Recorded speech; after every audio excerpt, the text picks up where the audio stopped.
Hey, what's up, fellas? I'm Malicious Female Fan. Steve Malicious here with the BlackBerry Torch 9860, which is actually a request. I figured why not? I had never used one because I never quite understood all touchscreen BlackBerries back in 2011. Sure, by 2014, 2015, that was just the way of the world. But in 2011, on BlackBerry OS 7, I always thought of it like this. Think of the best steakhouse in your area. You know the one I'm talking about. The $150 aged fillets. Fellas, you're showing up in blazers minimum. Ladies all decked out. The adult beverages flowing all over the table. The server comes up to you. And you order the chicken. I don't care if it's the best chicken on the face of the earth. That's not why you're there. That's not the experience. You don't go to the BlackBerry restaurant in 2011 unless it's to order the keyboard.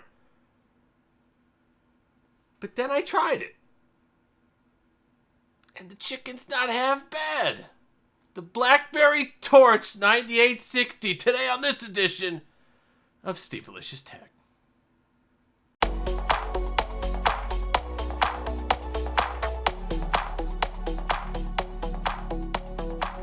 And we're back as always. Thank you so much to all the new subscribers. Well up over 3,000 at this point. So if you're enjoying all the tech videos, the BlackBerry stuff, of which there's been quite a bit. We got Pixel stuff coming up later in the week. We got some very small surprises next week as well. Go ahead and tussle that subscribe button.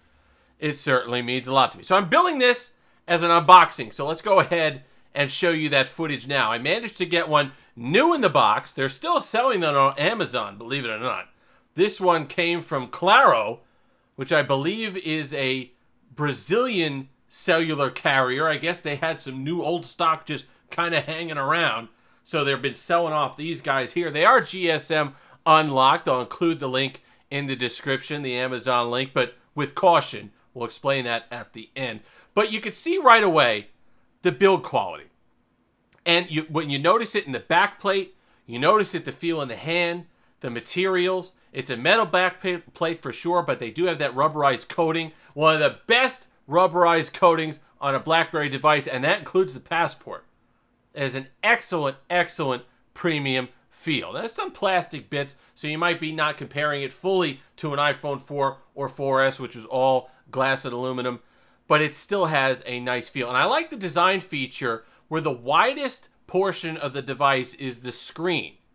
And then the rest kind of tapers back into your hand for that comfortable feel. But it's definitely a worthy example of the BlackBerry line. And also their first all touchscreen device.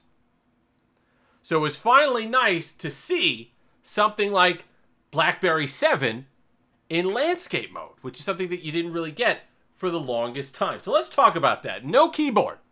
So you're going to live with the predictive text and the keyboard on screen.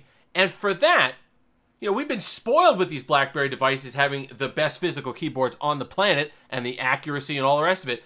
But for their first stab at a on-screen keyboard, it was exceptionally well done.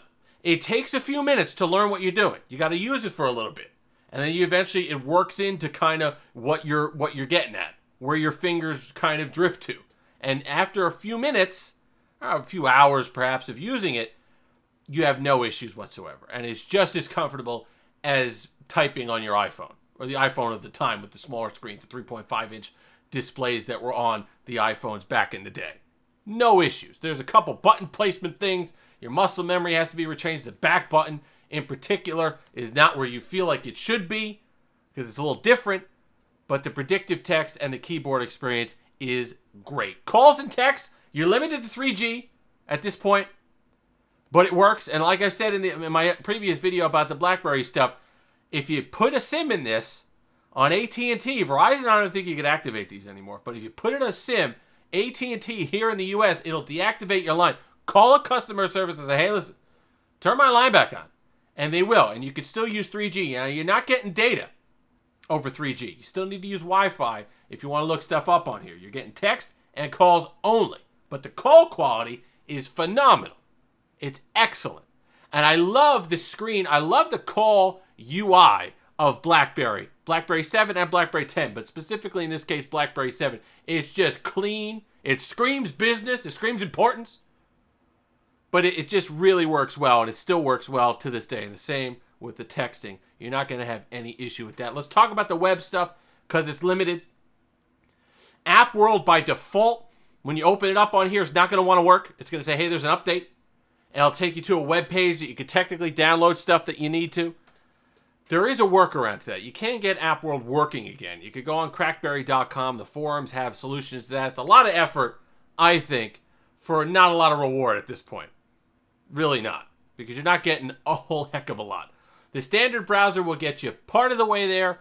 I know people have started having problem with Opera now on their older BlackBerry devices. That's why a lot of people are migrating from BlackBerry 7. The holdouts of the holdouts are the people that were still there on the deserted island. They're finally waving the white flag, coming off, because they feel like Opera is finally letting them down. That is the case. If you still have websites that have mobile browsers, mobile editions, you'll be okay. You know, some of the light ones, the text-based sites, you're still going to get on here just fine. But like I said, you move outside of Wi-Fi range, and you're not getting that either. So that's a bit of a letdown at this point. But hey, still more functional than you'd think for a close 10-year-old device. The no data thing, like I said, it's just that the network's going away. It's no fault of the device itself. It's just the network's not supporting 3G data anymore. And that brings me to the point of whether you'll actually should use one of these. And if you understand, look, it's still $65, so it's not nothing. And I would normally recommend these as backup phones, devices that you'd keep hidden away, because the battery life is fantastic on these, as it was with all the BlackBerry devices. It's one that you'd keep in a glove box or something, or as an emergency. But now I feel like there's even better choices than that, because no matter what you use this for, January 4th, 2022, they're all going away. It's going to be paperweight.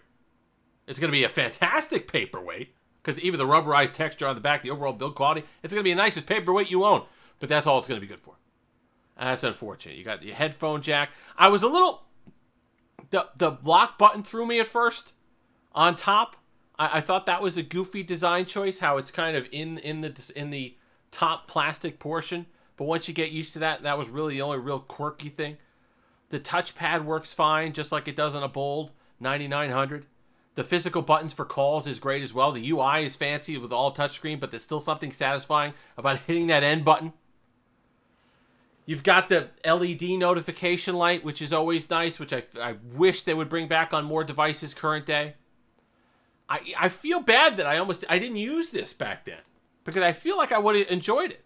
Between BlackBerry Messenger, email, push notifications, all the creature comforts that we know and love from BlackBerry OS, you're just giving up the keyboard. But, you know, I was an iPhone user at the time, so I wasn't using the keyboard anyway, so I might have well been able to take advantage of all the stuff that BBOS had to offer. So I'm kind of sad that I didn't use one. That gentleman in the comments who said that they had picked one up, I hope you enjoy it. But for other people, I do hope that you understand the limitations. You're getting about 10 months left of life on this device, and then that's all you're going to get. So after that, so unless you're a collector, unless you're someone that just wants to complete and have every BlackBerry in existence, perhaps you're like me, you just got a couple screws loose, and you just like carrying around 9 different devices, then this is for you. Go ahead and pick one up. I think you'll enjoy it, especially if you never used it at the time. Simple things like the spring-loaded, or not really spring-loaded, but the kind of easy way to open it. I like the way the SIM even ejected. It had a nice little slide here. You can see that orange. That's a little slide that you push out, and you're able to eject the SIM. Micro SD card expansion slot. That good metal backplate. Solid construction. Overall, a great running device. And to be able to see stuff. I can't express this enough. To be able to see things on BB7 in landscape for the first time is really, I know I had the Torch 2 or whatever, the Storm or whatever, like this is the one that you're going to want to use for that, because it's a really nice experience to be able to turn things sideways on here and just be able to go ahead and use the device this way, which was really a joy.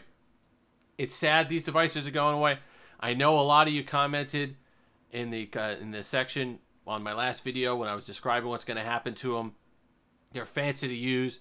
You'd think you'd be able to use them just as dumb devices a little bit longer. But unfortunately, that's just not going to be the case. The 9860 BlackBerry Torch. I wish I had used you back in the day. I wish I had known you when this might have been able to do some good. But thank you for the suggestion. Go ahead and pick one up if you're so inclined. If you're a BlackBerry, one of those old school BlackBerry people, and you just use it in the last year. Still worth it. Calls and texts, you're going to be okay. No multimedia texting, okay? No pictures, no GIFs. Not a lot of emojis. If you can't say it with some words and a smiley face, then you can't say it at all. That's it. If you've made it this far, like, comment, subscribe, all that fun stuff. Until next time, have that Steve-alicious day.